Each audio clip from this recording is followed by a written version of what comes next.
காடுகளுக்கு நடுவே பச்சை பசேர் என்ன இருக்கும்? ஊருதா காந்தபுரம்.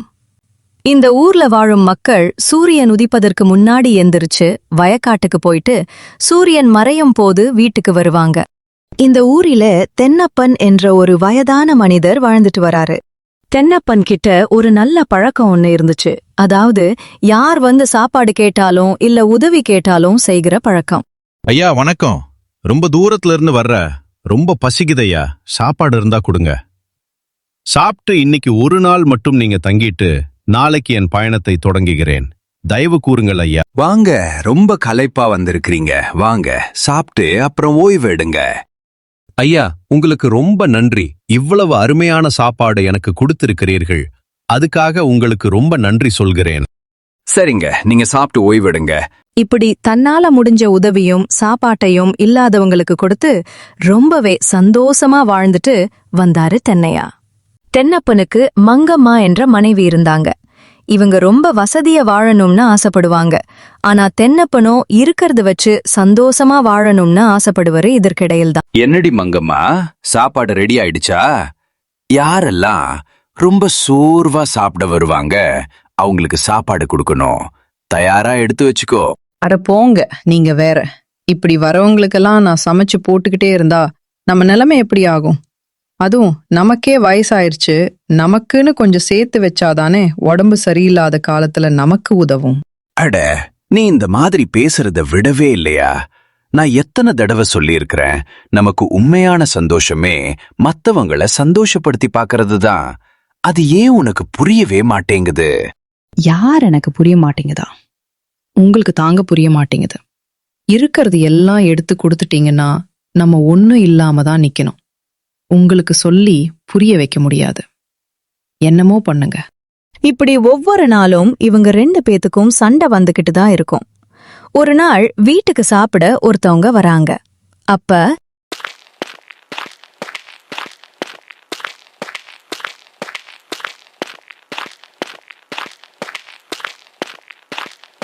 ஐயா வணக்கம். நான் ஜாலபூலா தேசத்திலிருந்து ஒரு செய்தியை எடுத்துட்டு கானா தேசத்துக்கு போயிட்டு இருக்கேன். போகும் வழியில் ஊரு விசாரிச்சேன். இந்த வீட்டுக்கு போனா சாப்பாடு கிடைக்கும்னு அதுதான் வந்தேன். எனக்கு கொஞ்சம் சாப்பாடு கொடுக்கறீங்களா? வயிறார சாப்பிட்டீங்களா? வேற எதுனாச்சும் வேண்டுமா? எதுவாக இருந்தாலும் சொல்லுங்கள், நான் செய்து தருகிறேன். நீங்கள் சந்தோஷமாக இருந்தால் போதும். ஆஹா, என்ன ஒரு அருமையான கவனிப்பு. சுவையான சாப்பாடு. நான் மிகவும் சந்தோஷமாக இருக்கிறேன். இந்த சாப்பாடு செஞ்சது யாரு? என் மனைவிதான். அவள் மிகவும் அருமையாக சமைப்பாள். இங்கே அவளை வரச் சொல். நான் அவளை காண வேண்டும். தாயே, எனக்கு வயிறார மட்டுமல்ல, மனதார கூட ரொம்ப சந்தோஷமா இருக்கிறது. அதனால்தான் உன்னை அழைத்து உனக்கு 3 வரங்கள் கொடுக்க நினைக்கிறேன். உனக்கு ஏதேனும் ஆசை இருந்தால் கூறு. அந்த 3 வரத்திற்குள். ஆஹா ஆஹா, கடவுள் என்னைக்குதான் கண்ணை திறந்திருக்கார் போல. இந்த சாமியார் 3 ஓரங்களை கேட்க சொன்னார்.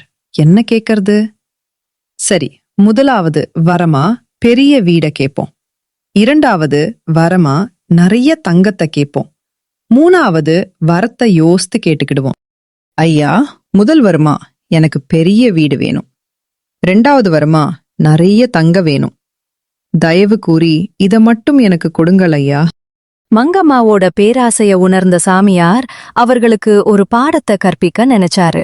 சரி, நீங்க கேட்ட 2 வார்த்தையும் உடனே உங்களுக்கு தரேன்.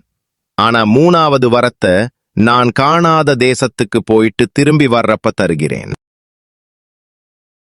இப்படி சாமியார் மந்திரங்களை சொல்லி 2 வார்த்தை மங்கம்மாவுக்கு கொடுத்தார். பாத்தீங்களா, எவ்வளவு பணம், இவ்வளவு தங்கம்.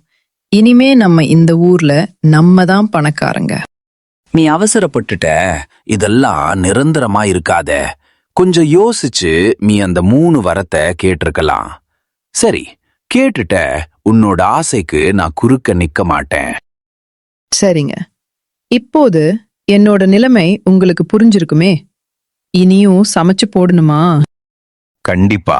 என்னதான் நம்ம கிட்ட ஆடம்பர வாழ்க்கை வாழ்ந்தாலும் பசியா வந்தவங்களுக்கு சாப்பாடு போட்டாதான் நமக்கு நிம்மதி கிடைக்கும்.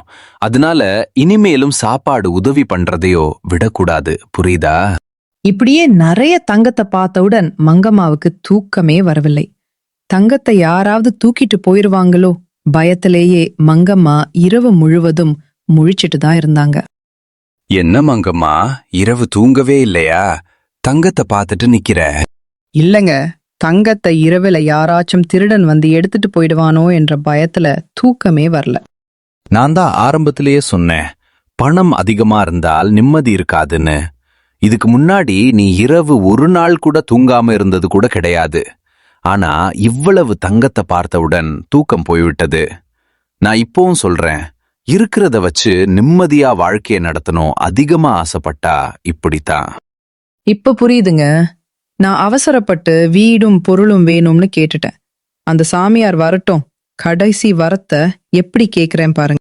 இப்படி ஒவ்வொரு நாளும் இரவு தூங்காம மங்கம்மா தங்கத்தை பாதுகாத்துட்டு வராங்க. ஒரு நாள் அந்த சாமியாரும் திரும்பி வரார். என்ன தாயே, நான் கொடுத்த 2 வரமும் எப்படி இருக்கிறது? சரி, 3வது வரத்தை கேள். உனக்கு தந்துவிட்டு நான் என் ராசியத்திற்குச் செல்ல வேண்டும். ஐயா, என்னை மன்னித்து விடுங்கள்.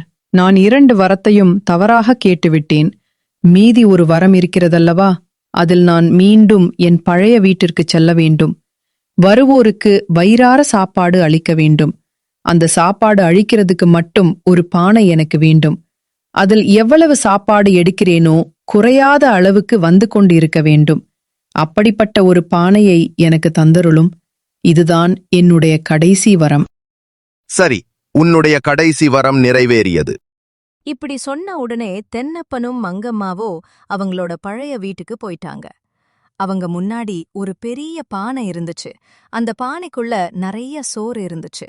பாத்தியா மங்களம், இதை விட நம்மளுக்கு எவ்வளவு பெரிய சொத்து இருந்தாலும் நிம்மதி கிடைக்காது. இதுதான் நிம்மதியான வாழ்க்கை. இப்போ புரியுதா? புரியுதுங்க.